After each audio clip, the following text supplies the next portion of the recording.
आज अपनी बहस मुकम्मल की है और उस बहस से नज़र आता है कि उन 14 के 14 को शिकायत ये है कि हमें वोट नहीं डालने दिया गया। पहली बात तो ये है कि वोट पीटीआई के इंटरनल जो इंट्रा पार्टी इलेक्शन होते हैं उसमें वोट सिर्फ और सिर्फ वो शख्स डाल सकता है जो मेंबर हो पीटीआई का। ये 14 के 14 जो पिटिशनर्स हैं जिन्होंने ये दरख्वास्त की है इलेक्शन कमीशन ऑफ पाकिस्तान में दायर, हमने अपने डेटा बैंक में चेक किया है, इनमें से कोई भी इलेक्शन के दिन पीटीआई का मेंबर नहीं था। कुछ लोग मेंबर बने थे लेकिन उनको डिस्क्वालीफाई कर दिया गया, उनको नोटिस दिया गया और उसके कार्रवाई के बाद उनको टर्मिनेट कर दी गई, उनकी मेंबरशिप ख़त्म कर दी गई और उस बात को अरसा गुजर गया है। इसलिए उनका तो इलेक्शन में हिस्सा लेने का हक ही नहीं था। दूसरी बात ये कि जो 14 के 14 लोग हैं वो ये कह रहे हैं कि हमें वोट का हक दिया जाए, अगर वो मेंबर नहीं है तो वोट नहीं कर सकते। लेकिन उसके अलावा एक और बात भी है कि हमारे इलेक्शन जो होते हैं पीटीआई के, उसमें अगर कोई दूसरी तरफ ना आए, अगर कोई दूसरा अपोजिंग कैंडिडेट ही ना हो इलेक्शन के लिए, तो फिर वोटिंग की जरूरत ही नहीं पड़ती, वो अनअपोज्ड होता है। तो इनका जो मौकफ है सारे के सारे पिटिशनर्स का कि हमें वोट का हक नहीं दिया गया, वो तो वैसे भी दुरुस्त नहीं है, क्योंकि वोटिंग की जरूरत नहीं पड़ी जब सारे अनअपोज्ड हो गए इलेक्ट। इसके अलावा मैंने देखा कि उन्होंने जो नुकात उठाए उनमें से कोई भी ऐसा नुक्ता नहीं जो कि इलेक्शन को चैलेंज कर सके या इंट्रा पार्टी इलेक्शन जो हुए उनको किसी तरह उन पे कोई सवालिया निशान उठाया जा सके। हमारी आर्गुमेंट शुरू हुई थी लेकिन वक्त इलेक्शन कमीशन ऑफ पाकिस्तान के पास नहीं था पूरा, इसलिए उन्होंने सोमवार को बाकी रखा है। लेकिन हमने ये दिखाया अदालत को, इलेक्शन कमीशन ऑफ पाकिस्तान को, हमने ये दिखाया, अदालती फैसलों के जरिए दिखाया और इलेक्शन एक्ट 2017 के तहत दिखाया कि जो ऑर्डर दिया था इलेक्शन कमीशन ऑफ पाकिस्तान ने हमें कि आप 20 दिन में इंट्रा पार्टी इलेक्शन कराएं, वो ऑर्डर ये था कि आप इलेक्शन कराएं। ये ऑर्डर नहीं था कि हम इलेक्शन को देख सकते हैं, उसकी वैलिडिटी देख सकते हैं, हम देख सकते हैं वो किधर हुआ, कितने लोग आए, कितने लोग नहीं आए, कौन इलेक्ट हुआ, कौन नहीं हुआ। ये बातें देखने के लिए इलेक्शन नहीं था। कानून ये कहता है कि इलेक्शन कमीशन ऑफ पाकिस्तान ने सिर्फ ये देखना है कि क्या इलेक्शन हुए कि नहीं हुए। हमने उस कानून, अपनी आइन 2019 का आइन है पीटीआई का, उसके मुताबिक इलेक्शन कराए, बिल्कुल क्लियर कराए। उसके अंदर हमने ये भी बताया कि किस दिन इलेक्शन होंगे, ये भी बताया कि अगर किसी ने इलेक्शन लड़ना है तो नॉमिनेशन पेपर्स हासिल कर सकता है हमारे किसी भी दफ्तर से। दफ्तर खुले थे, जो इलेक्शन कमिश्नर थे हमने उनको भी अपॉइंट कर दिया, वो भी मौजूद थे, हर एक को पता था।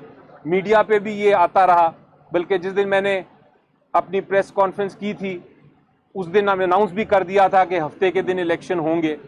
सो उसके सब के बावजूद कोई नहीं आया, किसी किस्म का नॉमिनेशन पेपर लेने नहीं आया, कोई कॉल नहीं हुई, कोई लेटर नहीं लिखा गया, कोई व्हाट्सएप का मैसेज नहीं आया कि हम भी इलेक्शन में हिस्सा लेना चाहते हैं। तो जब वो एक पैनल था और एक ही कैंडिडेट था चेयरमैन के लिए, तो हमने उसके मुताबिक अनअपोज्ड इलेक्शन करा दिए।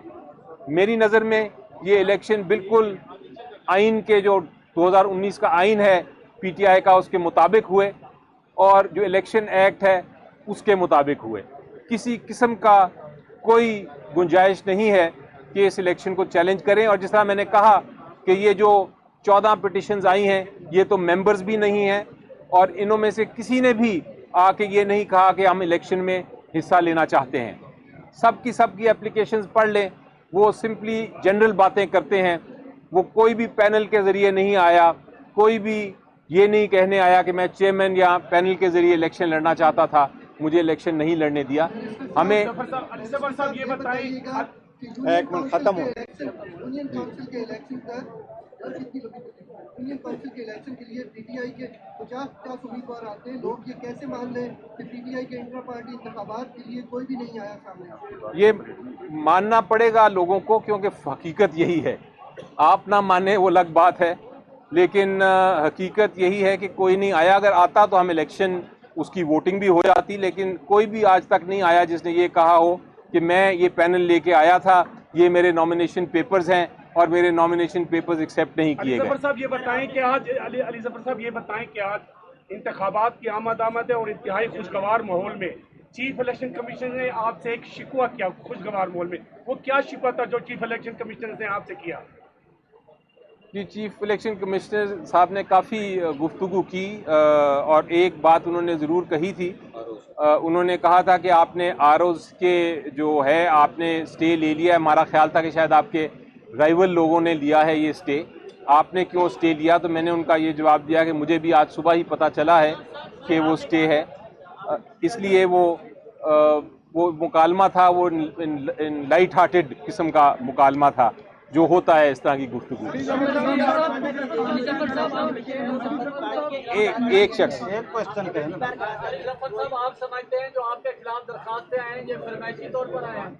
जी, लगता यही है, क्योंकि आप देखें कि एक तो हर एक ने एक दूसरे की जो बहस थी वो अडॉप्ट की है, यानी वो कहा है कि हम वही बहस कर रहे हैं। और दूसरी चीज़ ये कि अगर आप बहुत सारी एप्लीकेशंस देखें तो वो उसी हैंड राइटिंग में हैं और वही अल्फाज इस्तेमाल हुए हैं, और शायद पेन भी कुछ एप्लीकेशंस में एक ही है, कलम भी एक ही है। तो लगता यही है कि लोगों ने बस आके सोचा कि हम एप्लीकेशन दे दें और उस पर समाप्त हो जाए। देखिए, मैं आपको एक अर्ज करता हूँ, ये जितनी एप्लीकेशनें आई हैं ये सारे प्लांटेड लोग हैं। मैं आपके साथ फिगर शेयर करता हूँ, आप नोट कर ले। 8,37,950 ये पीटीआई के पास रजिस्टर एलिजिबल वोटर है जो हमारे पास डेटा में मौजूद है। एज चीफ इलेक्शन कमिश्नर उस डेटा का फिगर मेरे पास है, मैंने आपके साथ शेयर किया, उसका व्हाट्सएप भी आपके साथ शेयर कर लूँगा। अभी आपने जिक्र किया जिस वक्त इमरान खान साहब ने नॉमिनेट किया पैनल, अल्हम्दुलिल्लाह इस बात की सबूत है, हमारा अनफोज होना इस बात की सबूत है कि पीटीआई वाहिद पार्टी है जो स्ट्रांगेस्ट है, मजबूत है, यूनाइटेड है। इसलिए जिस वक्त खान साहब ने कहा ये मेरा पैनल है, 8,37,950 आगे नहीं आ रहा कि उस इमरान खान साहब की बात के खिलाफ, पैनल के खिलाफ मुकाबले में कोई खड़ा कर दे। ये वो लोग हैं जो प्लांटेड हुए हैं। हमारे जिस तरह अली ज़फ़र साहब ने जिक्र किया, सारे इलेक्शन हमारे पैनल बेस है। एक पैनल के लिए ये कोई विलेज काउंसिल का इलेक्शन नहीं है, कोई एक बंदा आए और वो कहे मुझे नॉमिनेशन फॉर्म दो, मैंने इलेक्शन लड़ना है। वो पैनल बेस है। मिनिमम मेरे पास 20 बंदा आएगा कि ये हम 20 बंदे हमारी इलेक्शन के लिए, ये मेरा पैनल है। मैं सदर, मैं vice president, senior vice president, secretary वगैरह, पीस, ये इवन यहाँ भी 14 बंदे आए हुए हैं। ये सारे प्लांटेड है।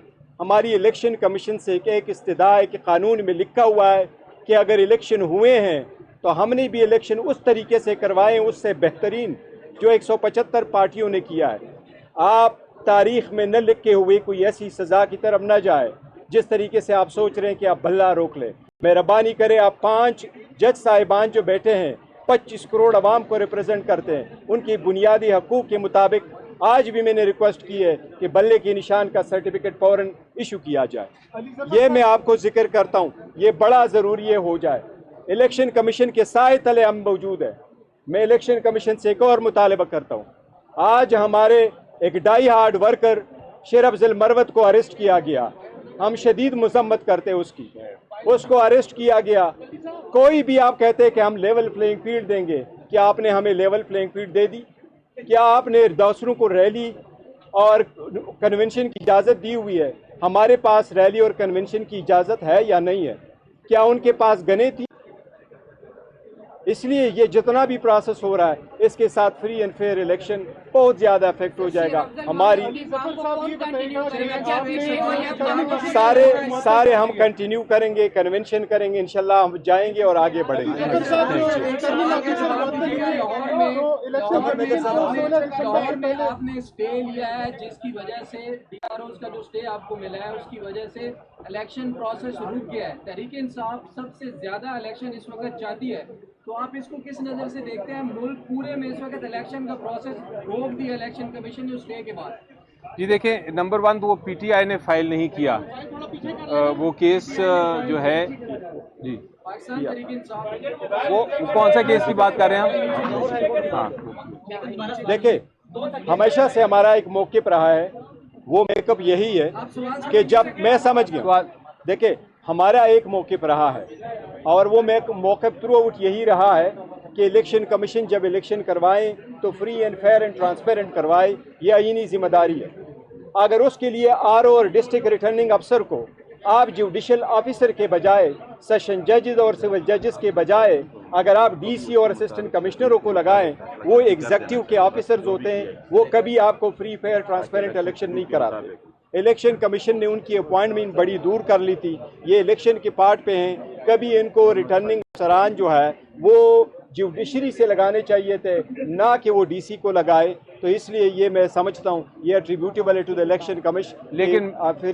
लेकिन मैं ऐड कर दूं एक चीज़ इसमें कि हमारी नज़र में इसकी वजह से इलेक्शन डिले नहीं, ये इरादा बिल्कुल नहीं था कि इलेक्शन डिले हों, और हम चाहेंगे कि ये इलेक्शन डिले इसकी वजह से ना हो।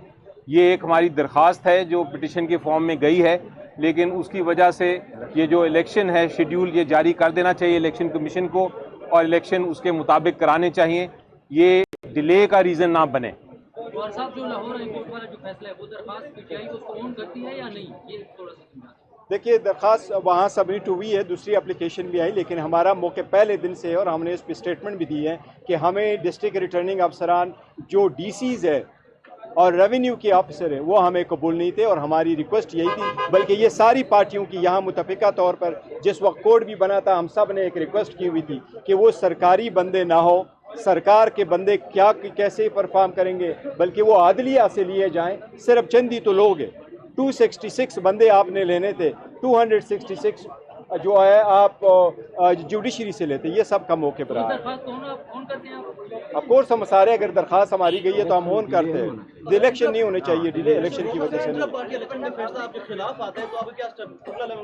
देखिए हमारी अदलिया से इंशाल्लाह पहले खिलाफ देखे ना कोशिशें तो की जा रही है, लेकिन हमारा अदलिया पे फिर भी एतमाद है, इंशाल्लाह ताला अदलिया हमें सपोर्ट करेगी। ये नहीं हो सकता कि ऐसी बहाना करे, पहले आपने डिले इतना कर लिया और फिर आप कहे कि आपने इलेक्शन नहीं होल्ड करवाया। इतने free and fair transparent election किसी ने नहीं करवाए, आप सारे लोग गवाह। कौन सा काम था जो आपकी नज़रों के सामने नहीं था? क्या शेड्यूल आपके सामने अनाउंस नहीं हुआ था? अली जफर साहब ने अनाउंस नहीं किया था डेट का? क्या शेड्यूल शेयर नहीं हुआ था?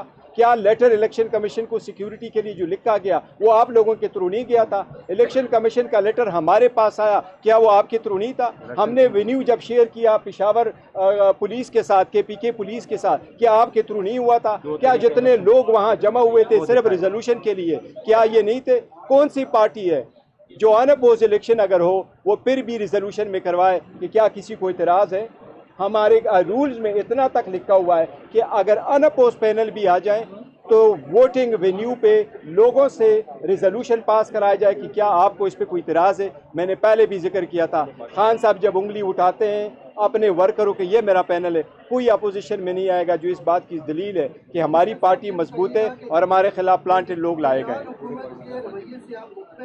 आपके साथ बराबरी का सलूक किया जा रहा है, लेवल प्लेइंग फील्ड है आपके लिए?